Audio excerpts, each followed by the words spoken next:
ஜெய் ஸ்ரீராம். ஓம் நமக் சிவாய. அனைவருக்கும் என்னுடைய அன்பான காலை வணக்கத்தை தெரிவித்துக் கொள்கின்றேன்.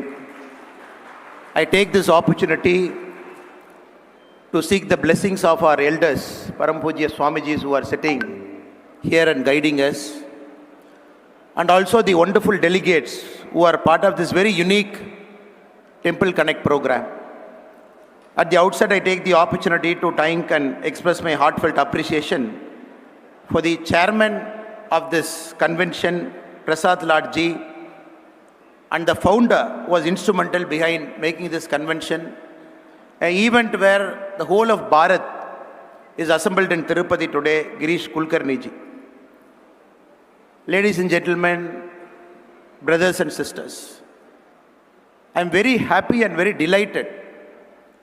Temple Connect program last year in Varanasi and this year in Tirupati is able to bring our Swamijis, our Adinams, our Gurus, one end.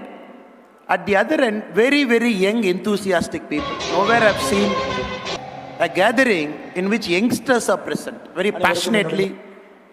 They want to take the temple economics to a different level. Make sure Sanatana Dharma keeps prospering. And at the same time, rediscover what we have lost and bring those things to the mainstream. At the same time, on the other end, we have our elders who are guiding us, helping us to rediscover what we have lost over the last 250 years, trying to bring it back to the mainstream. That is why this gathering is very unique. Passionate youngsters in the one end, and our senior elders in the other end. If you look at many of the global cities, if you take last 1,000 years, the cities which were present 1,000 years before, cities which are present now, many cities have vanished. Cities which have withstood 1,000 years, even now, which are centers of civilization.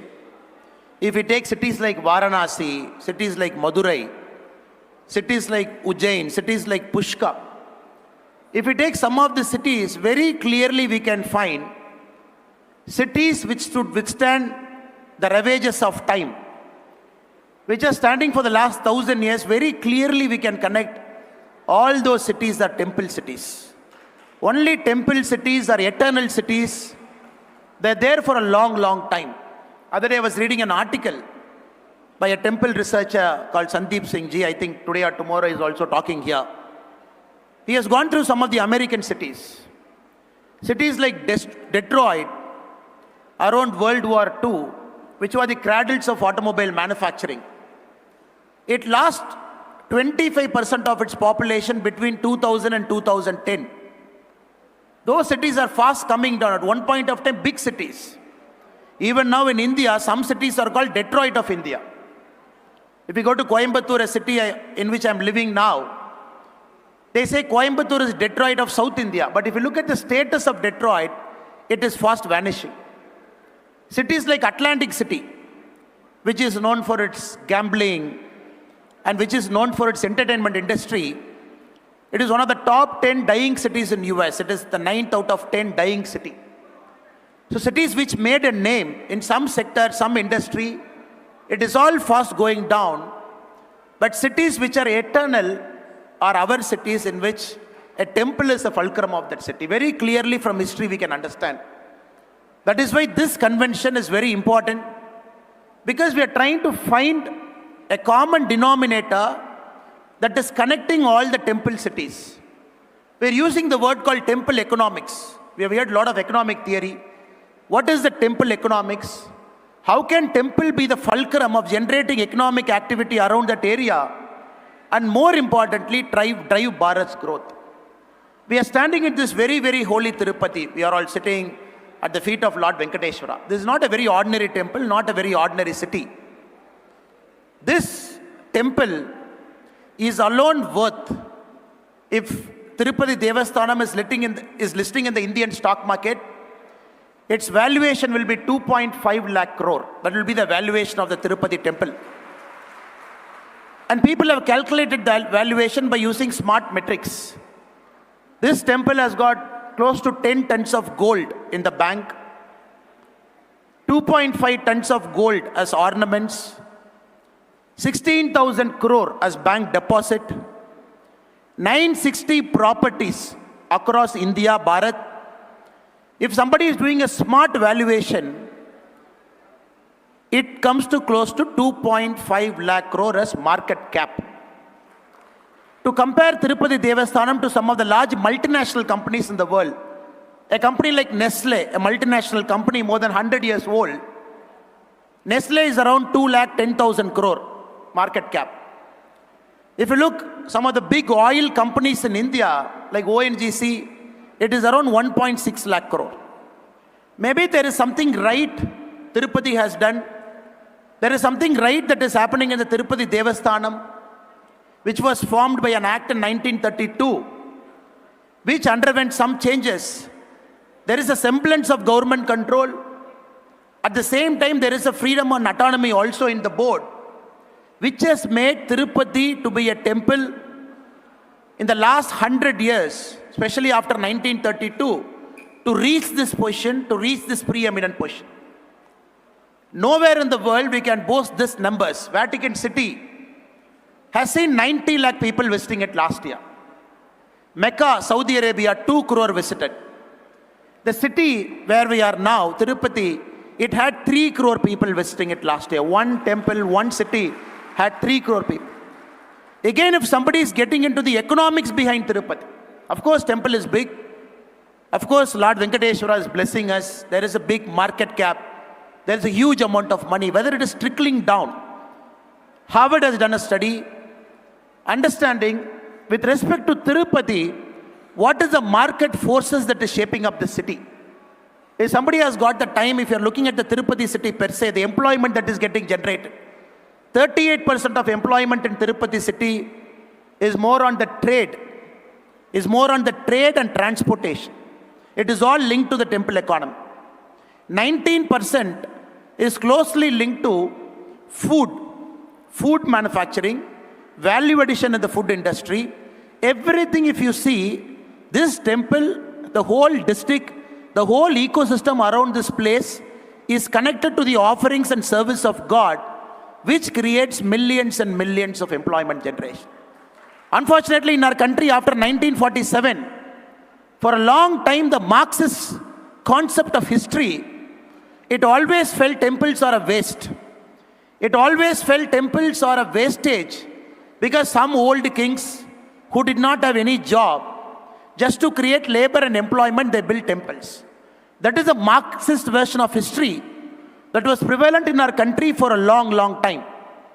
When we talk about Ayodhya, where Lord Ram is majestically back there, and even now in our country, the debate is, what is the point of spending so much money?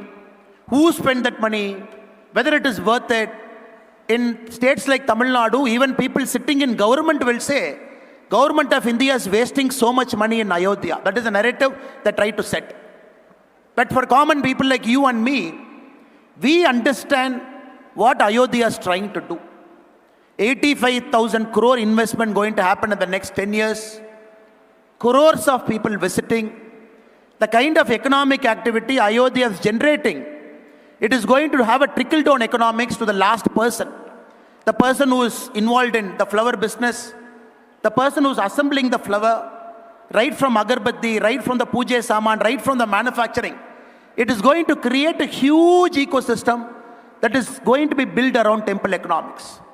The last 10 years, we can confidently say, from Kasi to Ujjain to Ayodhya to Puri Jagannathar. Now, if you look at all the places with the modernization, the money that is getting invested, we are seeing straight away a 20% jump of tourists who want to go there.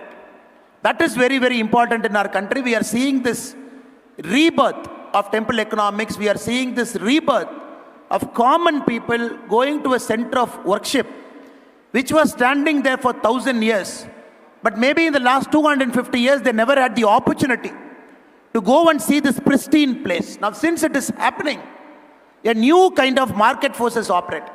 If we wait for another 5-10 years, we can clearly bring out papers.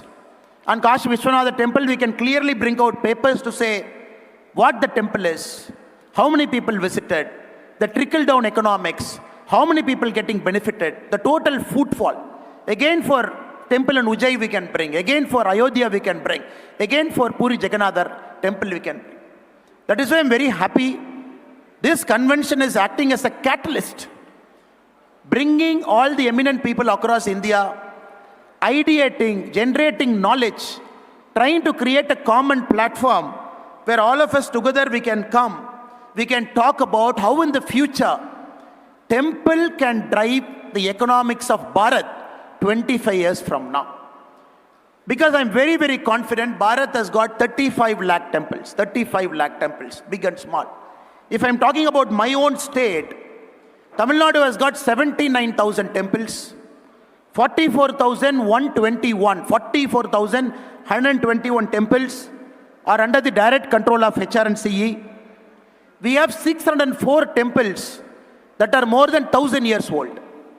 But the temples in Tamil Nadu are entirely different story. If anybody is having an interest, if they try to understand what is happening in Tamil Nadu, what is happening in temples in Tamil Nadu, HRNCA, it is all in shambles. 604 temples more than 1,000 years old, but many people might not even know the names of more than 10. HRNCA, which came in 1925, the current Dravidian party, the previous avatar Justice Party, the only aim was to throttle. The only aim was to take the spiritual base out of Tamil Nadu. Right from 1926, the first act, the major act which came in 1951. If you look at this whole story, it is a story, a classical story, which will tell us how not to manage and run a temple. A beautiful state, a spiritual state like Tamil Nadu, where the state government has appointed endowment officers illegally, EOs, who control even our puja should be done, who control right up to the puja articles purchase, who without any training try to repair temples which are 1,000 years old by a cement and mortar, without even having an idea the kind of damage they are doing to a historic place. Now, in Tamil Nadu, over the last 2-3 years, there is a lot of fight happening. There is an awakening that is happening, where BJP, the party to which I belong to, we are very clear. Come 2026, one of our central manifesto point, when the NDA and BJP will come to power, day one, we will remove HRNCE Act from Tamil Nadu. All the temples of our state will get freed. Because we are very clear, we are not mentioning this as a political slogan. The reason we are mentioning this is because we have data to back it up.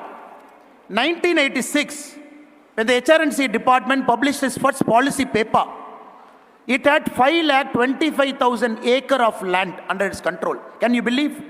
A state which has got thousands of temples, where 44,000 temples are under the direct control of HRNCE. The total acreage they were managing in 1986 is 5,25,000 acres. 10 years later, when they published the second policy paper in 1996, they lost 60,000 acres. Nobody knew what happened to that 60,000 acres because it all went in encroachment.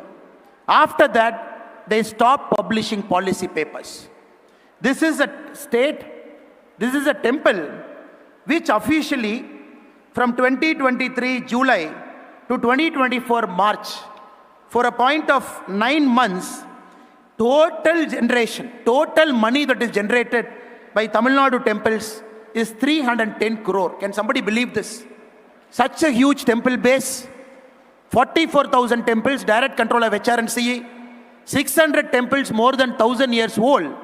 The money they have generated is 310 crore rupee. If I'm digging slightly deep, total land holdings now, 4.5 lakh acres, we have lost approximately 1 lakh acres now. Square feet of site managed by temples, 29 crore 14 lakh. Building square feet, 2 lakh 45,000 crore. This is an asset that Tamil Nadu HRNC manages across all parts of Tamil Nadu. 4.5 lakh acre, 29 crore square feet of site, 2 crore square feet of buildings. If you look at the market rent, if somebody has got a time, they go to that place, they find that building, they put a market rate to it.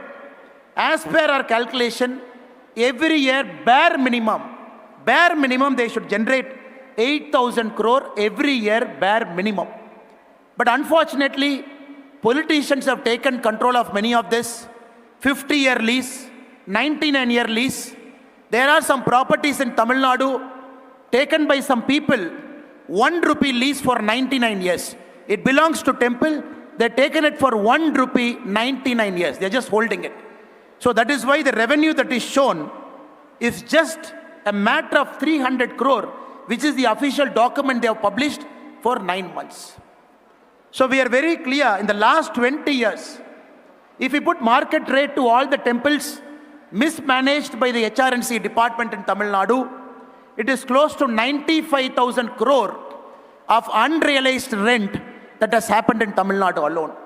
This could have funded our midday meal schemes for the last 20 years. This is the biggest problem. Now all of us are fighting to make sure the temples of Tamil Nadu realize their pure potential. In the open market, an economics is built around the temple. Madurai Meenakshi Amman temple, there was a controversy. 50 meters from the Meenakshi Amman temple, there is a beef stall. Somebody is cutting a non-vegetarian there. Because it is thoroughly mismanaged. There is no interlinkage connections. The whole ecosystem is not brought in a single place. Only the boundary walls of a temple are managed by an act, but not the areas around the temple which can be regulated. So people don't want to go, no toilets. Even in Thaipusam day, when millions of people march towards Lord Muruga's sacred abode, you will see lakhs of women and children marching in the road, walking with their bare foot to Lord Muruga's temple. We will not find a single toilet. And people have to wait in queues. And people don't even, over a time what happens? People will start losing their faith in God. The problem with Dravidian politics in Tamil Nadu, which they clearly wanted, right from 1926, they felt you start mismanaging temples. You start taking the spiritual angle out of the places where temples are there.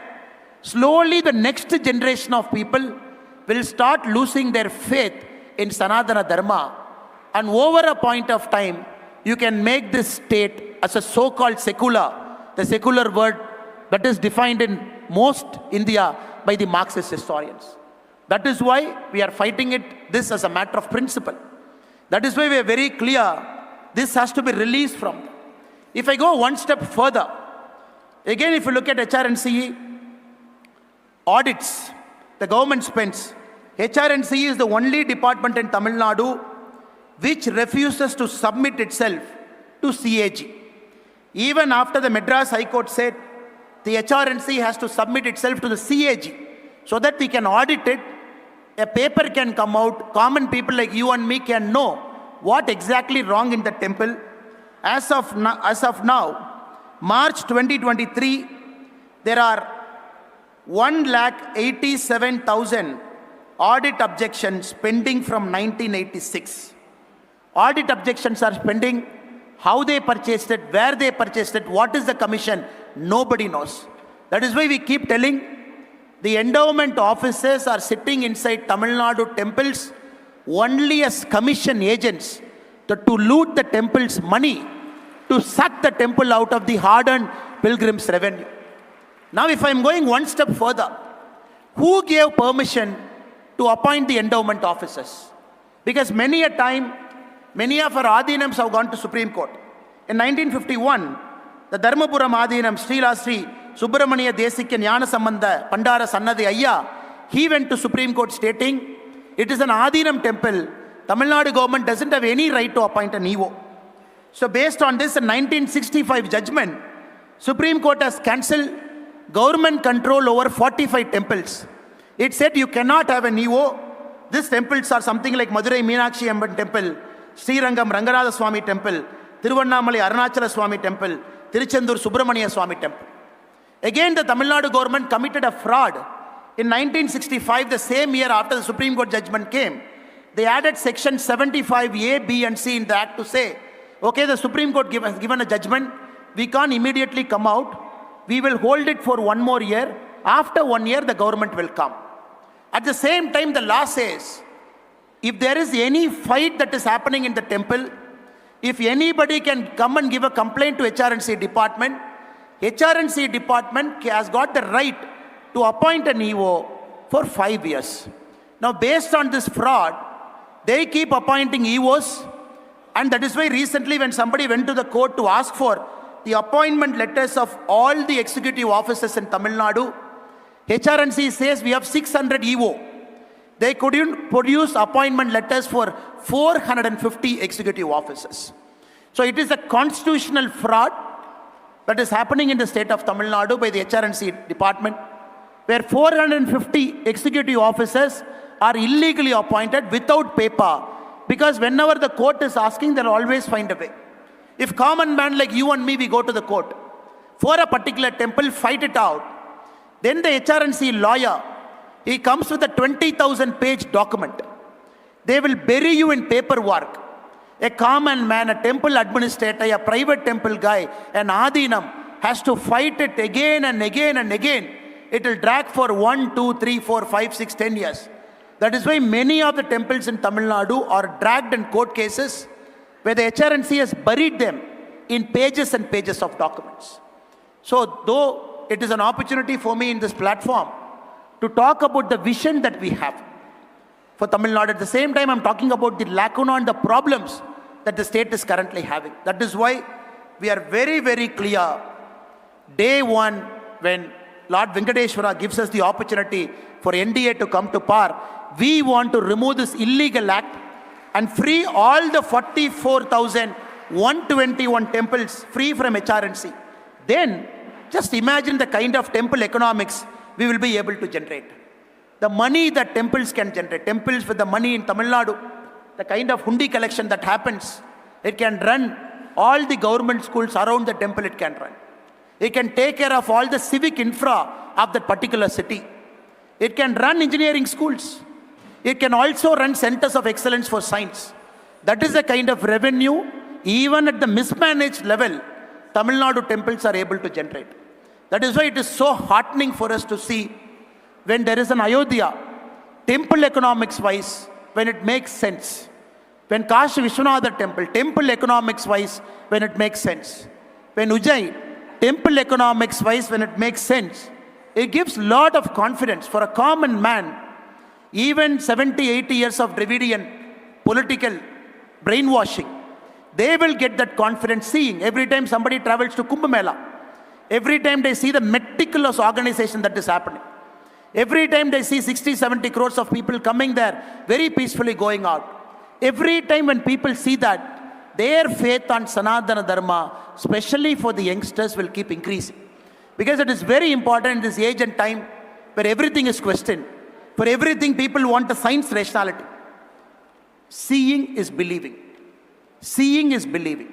Only when people go and see how temples are beautifully managed, no semblance of VIP control, everybody treated fairly and equally, everybody standing in the queue even for 30 minutes, but somebody not bypassing the queue simply because he's a VIP, then it reinstills a lot of faith in Sanatana Dharma that everybody is treated equally and everybody will go there equally. The second one, I think it is also important, a conscious call for Sanatana Dharma to gain more deep roots into anybody who is criticizing us. Not only we do a temple economics, but also the concept of Dharma, we bring it back. In the sense, no VIP culture.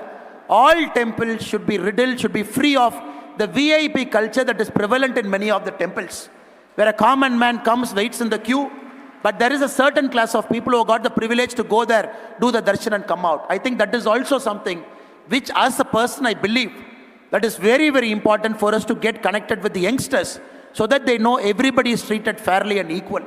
So these are the small things at a conscious level we can start doing. And more importantly, in Tamil Nadu, if you look at the age-old Dharmanomics, right from Rajaraja Cholan's period, Chola period, if I'm again going thousands of years back, right from the Brihadeeswara temple, The whole temple is not only grandly constructed, but also a system was put in place by the Cholas to make sure the temple economics goes down deep. Even for the fuel which is needed for lighting up the lamp, even for the ghee that is needed, they went to such meticulous level to decide if there is a poor family of that area, 6 sheep will be given to them, and the ghee that is coming from that sheep will be used in the temple. And once the sheep gives birth to their offspring, they have gone to that detailing to say, when somebody, after achieving 6 sheep, should gift the 7th sheep to another guy who doesn't have a sheep. To that level of detailing, in Tanjavur Brigadishwara temple, if somebody has got the time to decipher the inscriptions, they have mentioned. Even for destitute women, there are clear rules written 1000 years back in our Dharmanomics, who should take care. A married woman without children, temple should take care. A person who's differently able, temple should take care. To that level of detailing, temples were acting as a centers of dharma, a bridge between the privileged and not so privileged. That point of time, we didn't have a law. It is all inscribed in stone, so that none of us can deviate from what is there. I'm very, very sure coming years, with the blessings of elders, Sanatana Dharma and Dharmanomics model from Bharat, maybe in 25 years, 50 years from now, it should go across the world as a model for equality, as a model for fraternity, as a model where people can come together, as a model temple will be the arbiter between the haves and the have-nots. So there is no unrest in any parts of the world. I think that is a larger vision. To reach there, it is very important. The temple cities and temples, they become centers of excellence. It is very important, especially in a state like Tamil Nadu, the temples are completely freed from the HRNC department. It is more important, very important, more than that, once freeing the old model in which the temples were run by a group of trustees. Now people can say, okay, you have freed it, day one. After freeing it, will it lead to more chaos? The whole idea of bringing this act, because they felt it is dominated by the priestly class. The Dravidian forces are very happy to use the word called Brahmin domination. That's how the politics of Tamil Nadu is for the last 50, 60, 70 years. They say, no, the Brahmin class will come and dominate temple. That is why in 1926 we freed. If anybody has got free time to roam around Tamil Nadu temples, we see temples, how beautifully it is structured. Different caste groups, they do puja in temple. For example, my Kuladevada temple, it is not a so-called forward caste which does puja. It is a so-called backward caste who will do a puja, and all of us will stand there and take prasad. That is there for the last 350 years. Temples are in Tamil Nadu, where a lot of our mothers and sisters, they are chief puja. It is all there for 100 of years. There are temples where our scheduled caste brothers and sisters, they are the chief pujaris in main temples, and everybody will stand in line. But somehow, in the 250 years of mischievous history, all these are undocumented. After HRNC has come, they have taken it whole, and they are trying to do a lot of nonsense. I think it is very important. We have to go back to the roots. And many temples were built by certain communities, owned by certain communities, and they had a very prescribed way. We are very clear. We have a model to run temples once we free it. And this model is based on fraternity. This model is based on equality. This model can make temple more accessible to all the people, unlock the revenue potential of all the offerings inside the temple, and more importantly, generate trickle-down economics which can go down well. So I thank the Temple Connect program for giving me an opportunity to come here and want to talk about what is wrong in Tamil Nadu temples, the constitutional fraud that is happening, and the fight. Millions of people are fighting. There are people, hundreds of people who have dedicated their whole lives to take HRNC only to court. That is one side that has happened. But what is more important is the political change. The people giving their verdict to a political party to come and usher in this change. That is one part. And second, the temple economy that is happening in our country, that is creating a model for other temples to emulate. That is one part. A famous temple like here, TDD, which is a beacon of hope. A temple that is well managed, 2.5 lakh crore asset that we are looking. And coming years, more people will start going to temples. We will only see increasing number of people going. That number is not going to come down. We are seeing 20% year on increase to increase, where temples are well maintained. That is the only way I believe of uniting Bharat, not by giving fancy speeches by politicians. One temple starts opening up, people starts visiting a temple, a South Indian visiting Kashi, South Indian visiting Ayodhya, somebody from the northern part, Uttarakhand, visiting Rameshwaran temple, somebody visiting Meenakshi, somebody visiting Palani, somebody visiting all the temple. That is how always Bharat was built. People visiting temples, people forgot their language, people didn't know the difference between them.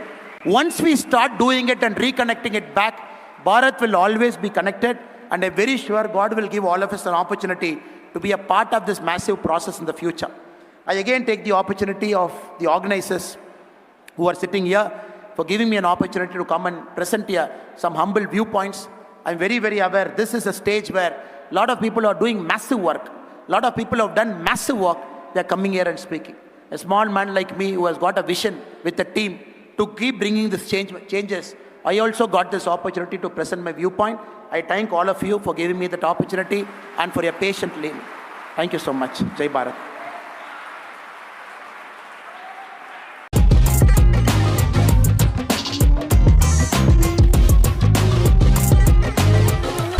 பச்சக்கூரி தப்பாதுடா சிங்க இது சிக்காதுடா சுத்து போட்டு நிக்காதடா சூற விட்டா தாங்காதுடா சிவண்டா சிவண்டா சிவண்டா எதுக்க எவண்டா எவண்டா எவண்டா